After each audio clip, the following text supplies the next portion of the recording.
Milky mist presence magic അവനിലേക്ക് സ്വാഗതം.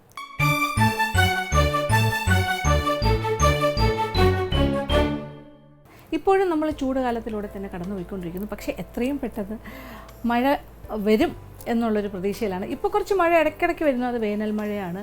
പക്ഷേ ശരിക്കുമുള്ളൊരു മഴയൊക്കെ വരും നമ്മുടെ മഴക്കാലത്തിന് വേണ്ടി നമ്മളെല്ലാവരും ഇങ്ങനെ വെയിറ്റ് ചെയ്തിരിക്കുകയാണ് അല്ലേ. അപ്പോൾ എന്തായാലും ഈ ഒരു ചൂട് അതിജീവിക്കുക എന്ന് പറയുന്നത് ചെറിയ കാര്യമൊന്നുമല്ല, വലിയ പാടാണ്. അപ്പോൾ ധാരാളം പാനീയങ്ങൾ കുടിക്കുക, പിന്നെ തണുപ്പ്, അതായത് ഉള്ളു തണുക്കുന്ന രീതിയിലുള്ള നല്ല നല്ല ഭക്ഷണം കഴിക്കുക, നിറച്ച് സാലഡ്സ് അങ്ങനത്തെ കാര്യങ്ങൾ, ജ്യൂസുകൾ ഒക്കെ കുടിക്കുക, ധാരാളമായിട്ട് പാനീയങ്ങൾ. അത് കൂട്ടത്തിൽ നമ്മൾ കുറച്ച് കൂളിംഗ് ആയിട്ടുള്ള ഭക്ഷണവും ഒരുപാട് സ്പൈസി അല്ലാത്ത കുറച്ചുകൂടി ഒരു കൂൾ എഫക്റ്റ് കിട്ടുന്ന കാര്യങ്ങൾ, അങ്ങനെ ഒരു ഐഡിയയിൽ നിന്നാണ് ഞാനിപ്പോൾ ആലോചിച്ചു. എന്നാൽ ഓക്കെ, നമുക്കൊരു തൈര് സാദം ഉണ്ടാക്കാം. അപ്പോൾ സാധാരണയായിട്ട് മാജിക് അവനിൽ തൈര് സാദം ഇതിന് മുന്നേ ഉണ്ടാക്കിയിട്ടുണ്ട്. പക്ഷേ അതിൽ നിന്നെല്ലാം വ്യത്യസ്തമായൊരു തൈര് സാദമായിരിക്കണമല്ലോ, ഉണ്ടാക്കാൻ വളരെ എളുപ്പവുമായിരിക്കണം. ഒരു ഹെൽത്തി ആയിട്ടുള്ളൊരു തൈര് സാദം തന്നെയാണ് തയ്യാറാക്കാൻ പോകുന്നത്. അപ്പോൾ ഇതുണ്ടാക്കുന്നത് ഗോതമ്പിലാണ് ഈ തൈര് സാദം ഉണ്ടാക്കുന്നത്. അപ്പോൾ സാമ്പാ കേർഡ് റൈസ്, അതായത് സാമ്പാ ബ്രോക്കൺ വീറ്റ്, നമ്മുടെ നുറുക്ക് ഗോതമ്പ് എന്ന് പറഞ്ഞാൽ കടയിൽ വാങ്ങാൻ കിട്ടും പാക്കറ്റിൽ. അത് വാങ്ങിച്ചിട്ട് അതിൽ നിന്നുമാണ് നമ്മൾ തൈര് സാദം ഉണ്ടാക്കുന്നത്. അപ്പോൾ ഇതൊരു Samba broken wheat curd rice. അത് എങ്ങനെയാണ് തയ്യാറാക്കുന്നത് നോക്കാം. ഇതിന് വേണ്ടി ചേരുവ എന്തൊക്കെയാണെന്ന് നോക്കാം. സാമ്പാ ബ്രോക്കൺ വീറ്റ് അഥവാ നുറുക്ക് ഗോതമ്പ് 2 കപ്പ്, വെള്ളം 8 കപ്പ് അഥവാ ഗോതമ്പ് വേകാൻ ആവശ്യമായത്, ഉപ്പ് ആവശ്യത്തിന്, പഞ്ചസാര 1 ടീസ്പൂൺ, മിൽക്കി മിസ്റ്റിൻ്റെ തൈര് 1.5 മുതൽ 2 കപ്പ് വരെ ആകാം, തണുത്ത പാല് 1/2 ലിറ്റർ, മല്ലിയില അരിഞ്ഞത് 1/2 കപ്പ്. ഇനി താളിക്കാൻ വേണ്ട ചേരുവകൾ: വെളിച്ചെണ്ണ അല്ലെങ്കിൽ നെയ്യ് 4 ടേബിൾ സ്പൂൺ, കടുക് 1 ടീസ്പൂൺ, വറ്റൽമുളക് 6, 7, 8, കറിവേപ്പില ആവശ്യത്തിന്, ഉഴുന്ന് 1 ടേബിൾ സ്പൂൺ, കടലപ്പരിപ്പ് 1 ടേബിൾ സ്പൂൺ, അണ്ടിപ്പരിപ്പ് 50 ഗ്രാം, പച്ചമുളക് 4 മുതൽ 6 എണ്ണം ചെറുതായി അരിഞ്ഞത്, ഇഞ്ചി ചെറുതായി അരിഞ്ഞത് 1.5 ടേബിൾ സ്പൂൺ, കായപ്പൊടി 1/2 ടീസ്പൂൺ. നമ്മുടെ ഗോതമ്പ് കേർഡ് റൈസ് ഉണ്ടാക്കി തുടങ്ങാം. അപ്പോൾ ഒരു പാത്രത്തിൽ ഇച്ചിരി വെള്ളം എടുത്തിട്ടുണ്ട്. അതായത് ഇതിപ്പോൾ ഒരു 2 cup broken വീറ്റാണ്, Samba broken wheat. ഇതൊരു അരമണിക്കൂർ മുന്നേ ഞാൻ ഇച്ചിരി വെള്ളം ഒഴിച്ച് കുതിരാനായിട്ട് വെച്ചു. അപ്പോൾ കുറച്ച് കുതിർന്നിരിക്കുമ്പോൾ കുറച്ചുകൂടെ സോഫ്റ്റർ ആകും, അതുപോലെ വേകുന്ന കാര്യം കുറച്ചുകൂടി ഈസി ആകും, പെട്ടെന്ന് വേവിച്ചെടുക്കാൻ എളുപ്പമായിരിക്കും. ഇപ്പോൾ 4 കപ്പ് വെള്ളം തിളപ്പിക്കാനായിട്ട് വെച്ച് കഴിഞ്ഞു. അത് വെള്ളം തിളച്ച് കഴിഞ്ഞിട്ട് നമുക്കിത് ഈ വെള്ളത്തിൽ നിന്നും ഈ കുതിർന്ന അരമണിക്കൂർ മുന്നേ കുതിരാനിട്ട് ഈ ഒരു broken wheat, Samba broken wheat, നമ്മൾ ഉപ്പുമാവൊക്കെ ഉണ്ടാക്കാൻ വാങ്ങില്ലേ, അത് തന്നെയാണ് നുറുക്ക് ഗോതമ്പ്. ഓക്കെ, അതിനകത്തിട്ടിട്ട് വേവിച്ചെടുക്കാം. പിന്നെ ഇതേ നുറുക്ക് ഗോതമ്പ് തന്നെ വേണമെങ്കിൽ നമ്മൾ കഞ്ഞി വയ്ക്കാനൊക്കെ ഗോതമ്പ് കഞ്ഞിക്കും ഉപയോഗിക്കാറുണ്ട്. ഇതിനെക്കാട്ടിലും ഫൈനായിട്ടുള്ള ഗോതമ്പ് റവയാണ് ചിലരൊക്കെ ഉപ്പുമാവിനുണ്ടാക്കുന്നത്, ചിലരെല്ലാം ഇതിലും ഉണ്ടാക്കും. അപ്പോൾ ഇങ്ങനെ ഇതിൽ തന്നെ പല ടൈപ്പ് കിട്ടും. ഗോതമ്പ് റവയിൽ കുറച്ചുകൂടെ ഫൈനായിട്ട് കിട്ടും, ജസ്റ്റ് ബ്രോക്കൺ ആയിട്ട് കിട്ടും. ഇത് കുറച്ചുകൂടെ വലിപ്പമുള്ളതാണ്, അതാണ് നമുക്ക് വേണ്ടത്. അപ്പോൾ വെള്ളം ഏതാണ്ട് തിളച്ചു. ഇനി ഇതിലേക്ക് ഓൾമോസ്റ്റ് ബോയിലിംഗ് പോയിൻ്റാണ് ഈ കുതിർത്ത ഗോതമ്പിൻ്റെ നുറുക്ക് ഗോതമ്പ്.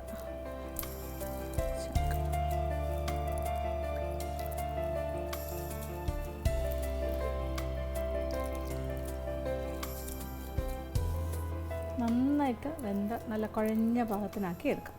ഒരല്പം, അതായത് ഞാനിപ്പോൾ 4 കപ്പെന്ന് പറഞ്ഞെങ്കിലും ഒരു 1/2 കപ്പ് കൂടുതൽ ഒഴിച്ചിട്ടുണ്ട്. ഇനി ഇച്ചിരി കൂടെ വെള്ളം വേണം തോന്നുകയാണെങ്കിൽ കുറച്ച് തിളച്ച വെള്ളം അവസാന ഭാഗം എത്തുമ്പോൾ ആഡ് ചെയ്ത് കൊടുത്താൽ മതി. ചേർത്താൽ അത് കറക്റ്റാക്കി എടുക്കാം. എന്തായാലും ഇതൊരു കുഴഞ്ഞ പാകത്തിന് കിട്ടിയാൽ മതി. നമ്മൾ ഈ ഉപ്പുമാവൊക്കെ ചെയ്യുന്ന പോലെ തമ്മിൽ ഒട്ടാതെയോ അങ്ങനെയൊന്നും ആവശ്യമില്ല. ഇത് നമുക്ക് തൈര് സാദം ഉണ്ടാക്കാനല്ലേ, അപ്പോൾ നല്ല കുഴഞ്ഞൊരു പാകം തന്നെ വേണം, നന്നായിട്ട് വേകണം. അപ്പോൾ അതിനാവശ്യമുള്ള വെള്ളം, ആദ്യമേ ഉള്ള വെള്ളം പോരാതെ വരികയാണെങ്കിൽ ഞാൻ പറഞ്ഞല്ലോ തിളച്ച വെള്ളം ഒഴിച്ചിട്ട് വീണ്ടും കുറച്ച് നേരം കൂടി വേവിച്ചാൽ മതി. അപ്പോൾ നമ്മുടെ റവ, അതായത് നുറുക്ക് ഗോതമ്പ് റവ, അത് പാകത്തിന് വെന്തിട്ടുണ്ട്. നല്ല കുഴഞ്ഞൊരു പാകത്തിന് വേവിച്ചിട്ടു. അപ്പോൾ വെള്ളം ഞാൻ കുറച്ചുകൂടി ഉപയോഗിച്ചിരുന്നു. ആദ്യം ഞാൻ 4.5 കപ്പ് വെള്ളമാണ് ഒഴിച്ചത്. അത് കഴിഞ്ഞിട്ട് വീണ്ടും തിളച്ച വെള്ളം ചേർത്തു. വീണ്ടും ഒരു 3 കപ്പോളം വേണ്ടി വന്നു. അതും കുതിർത്ത റവ ആയതുകൊണ്ടാണ്. അതുകൊണ്ടാണ് ഇത്രയും കുറച്ച് മതി. അതായത് ഒരു 7 to 8 കപ്സ് ഓഫ് വാട്ടർ വേണ്ടി വരും, ബോയിലിംഗ് വാട്ടർ. ഒരു അരമണിക്കൂർ കുതിർത്താൽ. ഇനി കുതിർക്കാതെയാണ് വേവിക്കുന്നതെങ്കിൽ കൂടുതൽ സമയവും എടുക്കും, കൂടുതൽ വെള്ളവും വേണം. അല്ലെങ്കിൽ നമ്മൾ കുക്കർ ഉപയോഗിച്ചിട്ടും ഇത് വേവിച്ചെടുക്കാം. ഇത് ഇത്രയും ക്വാണ്ടിറ്റി ഉണ്ട് നോക്കിയേ. പിന്നെ കുറച്ചുകൂടി ചെറിയ തരിയുള്ള റവയാണെങ്കിൽ അതായത് നമ്മൾ ഉപ്പുമാവിനൊക്കെ വാങ്ങിക്കുന്നത്, അങ്ങനെയാണെങ്കിൽ പെട്ടെന്ന് തന്നെ വേകും. പക്ഷേ ഇതായിരിക്കും കുറച്ചുകൂടെ ബെറ്റർ ടെക്സ്ചർ. ഇത് നോക്കിയാൽ ഇനി ഇത് നന്നായിട്ടൊന്ന് തണുക്കണം. തണുത്ത് കഴിഞ്ഞിട്ടാണ് നമ്മളിതിലേക്ക് തൈരും പാലും ചേർക്കുന്നത്. അപ്പോൾ തൈര് ഇപ്പോൾ മിൽക്കി മിസ്റ്റിൻ്റെ നല്ല സെറ്റ് കേടാണ്, നല്ല ഒന്നാം തരം തൈരാണ്. അപ്പോൾ അത് റെഡിയാണ്. അതിൽ നിന്നും കുറച്ചെടുക്കും. പിന്നെ പാലൊരു 1/2 ലിറ്റർ പാൽ ഞാനിവിടെ എടുത്ത് വെച്ചിട്ടുണ്ട്. അത് തണുപ്പിച്ച് വെച്ചിരിക്കുകയാണ്, തണുത്ത പാൽ. എപ്പോഴും തൈര് സാധമൊക്കെ നല്ല തണുപ്പിച്ച് കഴിക്കുന്നതാണ് ഏറ്റവും ടേസ്റ്റ്. അത് കഴിഞ്ഞാൽ പിന്നെ നമ്മൾ ഉപ്പ് എല്ലാം കൂടി മിക്സ് ചെയ്യുന്നു, പിന്നെ താളിച്ചിടുന്നു. താളിച്ചിടുന്നതിലാണ് ഒരു പ്രധാനപ്പെട്ട ടേസ്റ്റ് വരുന്നത്. ആ എരിവും കാര്യങ്ങളും ഒക്കെ ആ താളിപ്പിലാണ് കൊടുക്കുന്നത്. ഇതൊന്ന് തണുക്കട്ടെ. അപ്പോൾ പാത്രം അടുപ്പിൽ വെച്ചിട്ടുണ്ട് ചൂടാക്കാൻ. കുറച്ച് വെളിച്ചെണ്ണ അല്ലെങ്കിൽ കുറച്ച് നെയ്യിലും താളിച്ചിടാം, പ്രശ്നമില്ല. 1-2 ടേബിൾ സ്പൂൺ വെളിച്ചെണ്ണയാകാം.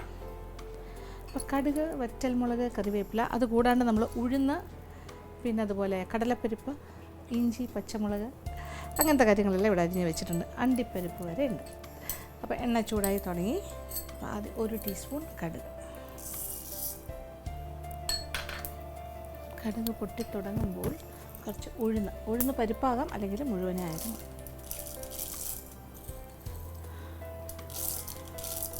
ഒരു 3 ടീസ്പൂൺ, അപ്പോൾ 1 ടേബിൾ സ്പൂൺ എന്ന് പറയാം ഉഴുന്ന്. പിന്നെ അതുപോലെ കടലപ്പരിപ്പ്, അതും ഒരു 3 ടീസ്പൂൺ ഇട്ടു, 1 ടേബിൾ സ്പൂൺ. ഓക്കെ. അപ്പോൾ ഇതിൻ്റെ എല്ലാം കളറൊന്ന് ചെറുതായി മാറി തുടങ്ങണം. ചെറുതായിട്ടൊന്ന് ഗോൾഡൻ ബ്രൗൺ ആയി വരുമ്പോൾ കുറേ കാര്യങ്ങൾ കൂടി ഉണ്ട്. അതായത് വറ്റൽമുളകുണ്ട്, കറിവേപ്പിലയുണ്ട്, പിന്നെ ഇഞ്ചി, പച്ചമുളക്, അങ്ങനത്തെ കാര്യങ്ങൾ. കളർ മാറാൻ തുടങ്ങുന്നു. ഇനി വറ്റൽമുളക് ആവശ്യാനുസരണം കുറച്ച് കൂടുതലിടുകയാണ്. 6-7 വറ്റൽമുളക്. പിന്നെ കറിവേപ്പില, അതൊക്കെ ലാവിഷ് കുറേ ഇടുകയാണ്. ആഹാ, നല്ല മൂത്ത മണം. ഇനി ഇഞ്ചി, 1.5 ടേബിൾ സ്പൂൺ ഇഞ്ചി അരിഞ്ഞത്. 4 പച്ചമുളക്. പച്ചമുളകിൻ്റെ അളവ് കുറച്ചുകൂടെ കൂടുതൽ വേണമെങ്കിൽ ആകാം. ഒരു 50 ഗ്രാമോളം അണ്ടിപ്പരിപ്പ്. അപ്പോൾ നമ്മുടെ ഇഷ്ടത്തിന് കൂടുതലിട്ടാലും കുഴപ്പമൊന്നുമില്ല. അപ്പോൾ ഇഞ്ചി, പച്ചമുളക് അതൊക്കെ ഒന്ന് ചെറുതായി ഒന്ന് മൂത്ത് തുടങ്ങണം. അണ്ടിപ്പരിപ്പ് ചേർത്തു, അത് മൂക്കണം. ഇങ്ങനെ ഓരോന്നായിട്ട് ഇങ്ങനെ ചേർത്തുകൊണ്ടേയിരിക്കുന്നു. ഇനി ഒരു പ്രധാനപ്പെട്ടൊരു കാര്യം ചേർക്കാൻ പോകുന്നു. അതായത് മുഴുവൻ കുരുമുളക് 1 ടേബിൾ സ്പൂണോളം ചേർക്കാം. അത് ക്രഷ് ചെയ്ത് ചേർക്കണം എന്നില്ല. കാരണം എന്താ വെച്ചാൽ നമുക്ക് ആവശ്യമുള്ളവർക്ക് മാത്രം എക്സ്ട്രാ ഒരു കുരുമുളക്, ഒരു എരിവ് കിട്ടണം എന്നുണ്ടെങ്കിൽ ഇത് കഴിക്കുന്ന സമയത്ത് ഒന്ന് കടിച്ചാൽ മതി. അല്ലാത്തവരത് കുറച്ച് ഒഴിവാക്കി കഴിക്കാം. അതുകൊണ്ടാണ് ഹോളായിട്ട്, മുഴുവനായിട്ട് കുരുമുളക് ഇടുന്നത്. നല്ല മണം. എല്ലാം കൂടി ചേർന്ന് മൂത്ത് വരുമ്പോൾ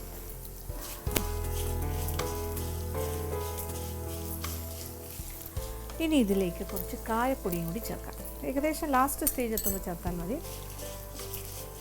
ഇതെല്ലാം ഒന്ന് കൂടി ഒന്ന് മൂക്കാനുണ്ട്. ഒരു 1/2 ടീസ്പൂൺ കായപ്പൊടി. അതും കൂടി വരുമ്പോൾ ഒരു മണം ആലോചിച്ച് നോക്കിയാൽ എന്തോരം മണമായിരിക്കും. നല്ല രക്ഷയില്ല. ഓക്കെ, എല്ലാം ഏകദേശം പാകത്തിന് മൂത്ത് കഴിഞ്ഞു.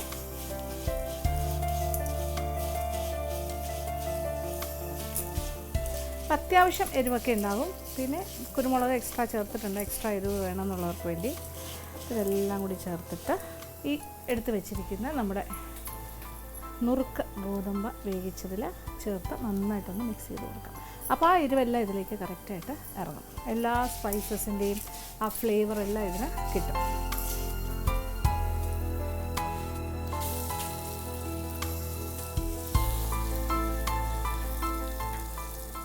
ഇതിപ്പോൾ ഞാൻ വെളിച്ചെണ്ണയിലാണ് ഫുൾ താളിക്കൽ ചെയ്തത്. നെയ്യിൽ ചെയ്താലും ഭയങ്കര ടേസ്റ്റായിരിക്കും.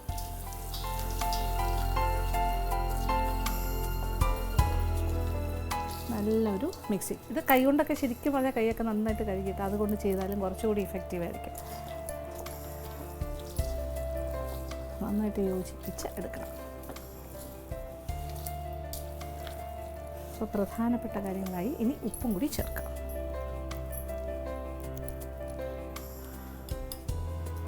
പക്ഷേ ഉപ്പ് നമുക്ക് അവസാനം വേണ്ടെങ്കിൽ വീണ്ടും ചേർക്കേണ്ടി വരും. തൈര് അങ്ങനത്തെ കാര്യങ്ങളൊക്കെ വന്നു കഴിയുമ്പോൾ നമുക്കൊന്നുകൂടി ഒന്ന് ഉപ്പിൻ്റെ അളവ് ക്രമീകരിക്കാം.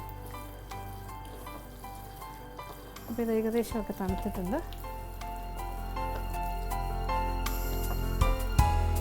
അപ്പോൾ നമ്മളുടെ ബ്രോക്കൺ വീറ്റ് നല്ല കറക്റ്റായിട്ട് വെന്തിട്ടുണ്ട്, മാത്രമല്ല നന്നായിട്ട് കുഴഞ്ഞ രീതിയിലായിട്ടുണ്ട്. തണുക്കുകയും ചെയ്തു, നന്നായിട്ട് തണുത്തു. ഇനി ഇതിലേക്ക് നമ്മളിനി തൈര്, പാല്, ഈ 2 കാര്യങ്ങളാണ്. അപ്പോൾ ഒരു ബൗളിലേക്ക് മിൽക്കി മിസ്റ്റിൻ്റെ നല്ല യോഗട്ട്, തിക്ക് യോഗട്ട്, അത് വേറൊരു പാത്രത്തിലേക്ക്. അത് ഇപ്പോൾ നമ്മൾ ഇൻസ്റ്റൻ്റായിട്ട് ഉണ്ടാക്കി അപ്പം തന്നെ കഴിക്കാനാണ് ചെയ്യുന്നത്. അതുകൊണ്ട് തന്നെ എൻ്റെ ടെക്സ്ചർ നോക്കിയേ തൈരിൻ്റെ.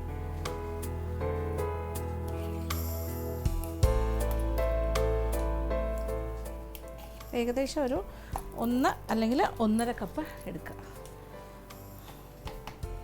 അതായത് ഇൻസ്റ്റൻ്റായിട്ട് നമ്മൾ ചെയ്തെടുക്കുകയാണ്. വെച്ചിരുന്ന് കഴിക്കാനാണെങ്കിൽ തൈര് കുറച്ച് ചേർത്താൽ മതി, പാല് കൂടുതൽ ഒഴിക്കണം. അതായത് ഇപ്പോൾ രാവിലെ ഉണ്ടാക്കി വൈകുന്നേരം കഴിക്കാനാണെങ്കിൽ അങ്ങനെ ചെയ്യാം. പക്ഷേ ഫ്രിഡ്ജിനകത്ത് സെറ്റ് ചെയ്ത് വെച്ചിട്ട് വെയിറ്റ് ചെയ്ത് കഴിഞ്ഞാലും നല്ലതായിട്ട് കൂളായിട്ടിരിക്കും. ആ സമയമാകുമ്പോൾ എടുത്താൽ മതി. പക്ഷേ അങ്ങനെ ആകുമ്പോൾ തൈരിൻ്റെ അളവ് കുറച്ചുകൂടി കുറയ്ക്കും. പക്ഷെ ഇപ്പോൾ നമ്മൾ വൈകുന്നേരത്തേക്ക് ഉണ്ടാക്കുന്നു, ഇമ്മീഡിയറ്റ് ആയിട്ട് ഉണ്ടാക്കുന്നു, ഗസ്റ്റ് വരുമ്പോൾ കൊടുക്കാനായിട്ട്, അല്ലെങ്കിൽ വീട്ടുകാർക്ക് വേണ്ടിയിട്ട് ഡിന്നറിന് തയ്യാറാക്കി ഇമ്മീഡിയറ്റ് കൺസംഷൻ ആണെങ്കിൽ ഇതുപോലൊരു 1-1.5 കപ്പ് തൈര് എടുക്കുക. ഓക്കെ, കേർഡ് നല്ല തിക്ക് കേർഡാണ്. നന്നായിട്ടൊന്ന് ഉടച്ച് സ്മൂത്താക്കുക. ഇപ്പം ഞാനൊരു വിസ്ക് വെച്ചിട്ടാണ് സ്മൂത്താക്കുക. നല്ല ക്രീമി ആയിട്ട് മാറിക്കഴിഞ്ഞു കേർഡ്. ഇനി നമ്മുടെ ബ്രോക്കൺ വീറ്റ് കുക്ക്ഡ് അതിനകത്തേക്ക് മാറ്റുന്നു. ഇനി ഇതിനകത്തേക്ക് എടുത്ത് വെച്ചിരിക്കുന്ന പാലിൽ നിന്ന് ഇപ്പോൾ ആവശ്യാനുസരണം എടുക്കുക. ഇപ്പോൾ ഞാനൊരു 2 കപ്പ് പാൽ, ഒരു 1/2 ലിറ്റർ എടുത്ത് വെച്ചു എന്നേ ഉള്ളൂ. ആവശ്യാനുസരണം നമുക്ക് ഉപയോഗിക്കാം. നമുക്ക് കൺസിസ്റ്റൻസി എന്ത് വേണം അതനുസരിച്ചിട്ട്.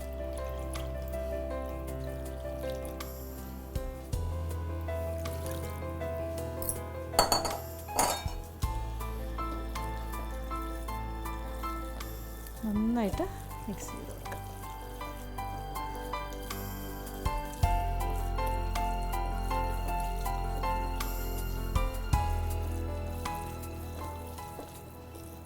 അപ്പോൾ താളിച്ച് ചേർത്ത കാര്യങ്ങളെല്ലാം ഓൾറെഡി ഇതിനകത്ത് സെറ്റായിരിക്കുകയാണ്. അപ്പോൾ ഇതെല്ലാം കൂടി ഇപ്പോൾ വീണ്ടും ഒരു മിക്സിംഗ് ആയി. ഇത് കുറച്ചുകൂടി നമ്മൾ ലൂസാക്കിയാണ് ചെയ്യുന്നത്.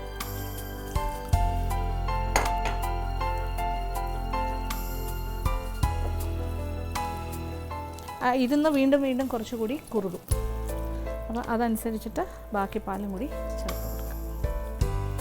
കുരുമുളകൊക്കെ മുഴുവനേ കിടക്കുന്നുണ്ട് കേട്ടോ. ഇടയ്ക്ക് കഴിക്കുന്ന സമയത്ത് കടിക്കണം എന്ന് തോന്നുകയാണെങ്കിൽ എക്സ്ട്രാ എരിവിന് അത് നല്ലതാണ്.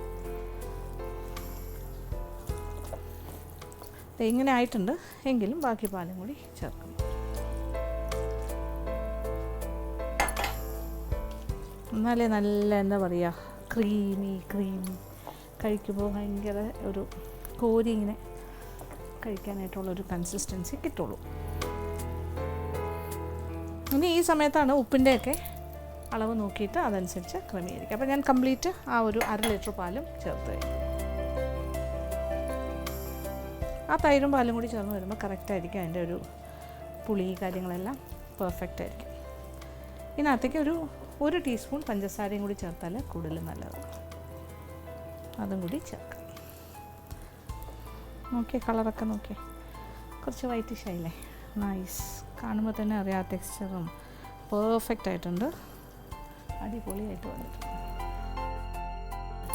അപ്പോൾ ഇനി ഇതിനകത്തേക്ക് ഒരു ടീസ്പൂൺ പഞ്ചസാരയും കൂടി ചേർക്കണം. ഓപ്ഷണലാണ്, വേണമെങ്കിൽ മതി. ഓക്കെ, ഇനി കുറച്ചുകൂടി ഉപ്പ് വേണം. നേരത്തെ ഇട്ട ഉപ്പ് പോരാ, ഇച്ചിരൂടെ വേണം.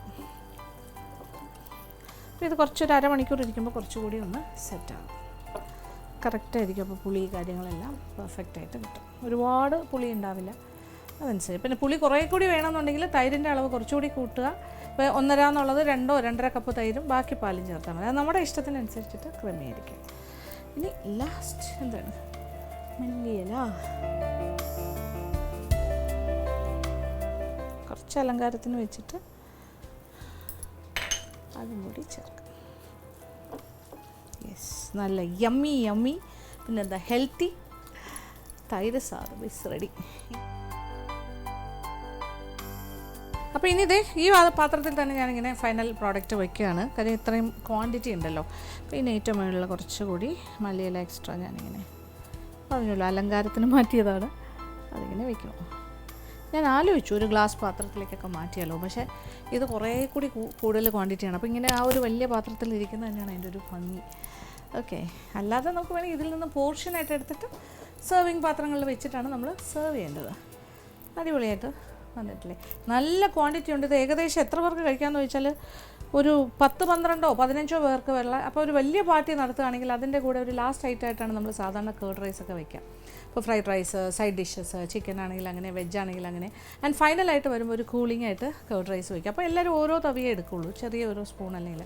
അപ്പോൾ അങ്ങനെ നോക്കുമ്പോൾ ഇതൊരു 10, 15, 20, 25 പേരുടെ പാർട്ടി നടത്തുകയാണെങ്കിലും ഇത് തന്നെ ധാരാളം മതിയാവും. 2 കപ്പ് സാമ്പാർ ബ്രോക്കൺ വീറ്റ് ധാരാളം. അപ്പോൾ ഇത് ഉണ്ടാക്കി നോക്കുക, എല്ലാവർക്കും ഇഷ്ടമാവും.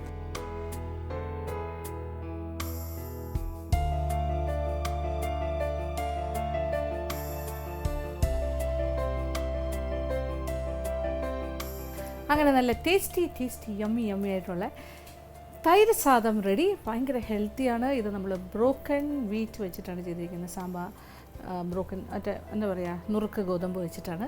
ഉണ്ടാക്കാൻ എളുപ്പമാണ്, ടേസ്റ്റും ഭയങ്കരമാണ്. പിന്നെ ഇപ്പോൾ അലങ്കാരത്തിന് ഇനി വേണമെങ്കിൽ ഗ്രേറ്റഡ് ക്യാരറ്റും കൂടി വേണമെങ്കിൽ ഇതിൻ്റെ മുകളിലായിട്ട് ഇടാം. അപ്പോൾ കുറച്ചുകൂടി കളർഫുൾ ആകും, അത് ഗംഭീരമായിരിക്കും. അപ്പോൾ ഉണ്ടാക്കി നോക്കുക. ഇതിൻ്റെ കൂടെ ഒരു കോമ്പിനേഷൻ എന്ന് പറഞ്ഞാൽ ഇതിൻ്റെ കൂടെ എന്ത് കാര്യവും കഴിക്കാം. ഒരു പൊട്ടറ്റോ ഫ്രൈ ആണെങ്കിൽ അങ്ങനെ ചെയ്യാൻ, നല്ല സ്പൈസി ആയിട്ട്. പിന്നെ അതുപോലെ അപ്പളം, പപ്പടം, പിന്നെ അങ്ങനത്തെ കുറച്ച് കാര്യങ്ങൾ, വറുവൽ, അങ്ങനത്തെ ഐറ്റംസ്. എന്താ പറയുക, നമ്മുടെ മുളക്, തൈര് മുളക് വറുത്തത്, പിന്നെ അച്ചാർ, ഇതൊക്കെ നല്ല കോമ്പിനേഷനാണ്. അപ്പോൾ ഇഷ്ടത്തിന് കഴിക്കാൻ സാധിക്കും. അപ്പോൾ ഈ രീതിയിൽ തയ്യാറാക്കി നോക്കുക, തീർച്ചയായിട്ടും നിങ്ങൾക്ക് എല്ലാവർക്കും ഇഷ്ടമാകും. പിന്നെ ഈ സമ്മറിനെ ബീറ്റ് ദ സമ്മർ എന്ന് പറഞ്ഞാൽ ഈ സമ്മറിൻ്റെ ഈ ചൂടിനെ നമുക്ക് ഒഴിവാക്കാനും സാധിക്കും. നല്ലൊരു കൂളിംഗ് ഫുഡാണ്. ഭയങ്കര ഇത് മാത്രമായിട്ട് വേണമെങ്കിലും ഡിന്നറിന് കഴിച്ചാലും നല്ല സുഖമാണ്. ഉച്ചയ്ക്ക് ലഞ്ചിന് വേണമെങ്കിലും കഴിക്കാം, കുട്ടികൾക്ക് ടിഫിനായിട്ട് കൊടുത്തു വിടാം, അങ്ങനെ എങ്ങനെ വേണമെങ്കിലും ചെയ്യാം.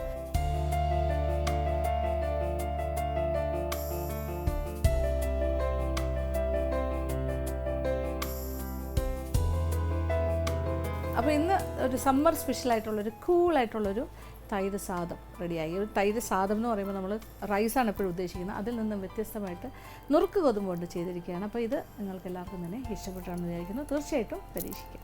അപ്പോൾ ഇന്നത്തെ എപ്പിസോഡ് ഇവിടെ അവസാനിക്കുന്നു. വീണ്ടും പുതിയ വിഭവങ്ങളുമായി മാജിക് കമന്റിലൂടെ കാണാം.